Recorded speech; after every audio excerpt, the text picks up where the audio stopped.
the SBA convention, they've reviewed the HIB law, and these are recommendations from Strauss Esme that make changes. We've discussed this at our board meeting in Jamesburg, that basically what should be considered code of conduct and what should be considered HIB.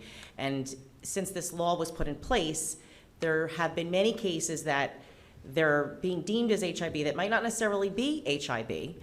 And these are things that stay on a child's record that follow them all through their school years that could potentially, you know, I know we've had students in Jamesburg where this could have potentially affected them getting into military school or, you know, something very important. So it is something that I think as board members we take very seriously.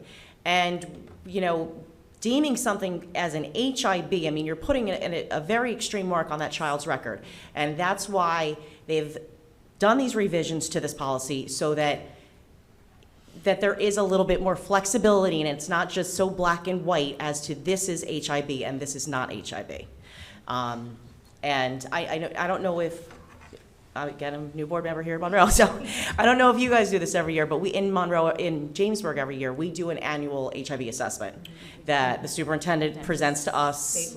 So I'm sure that's probably state policy. So again, that's something that we go over as a board, and just to kind of reinforce that it's not this board trying to minimize it. This is something that the state is doing, and that we're all kind of reviewing as board members as to what's HIB and what is code of conduct. Yes.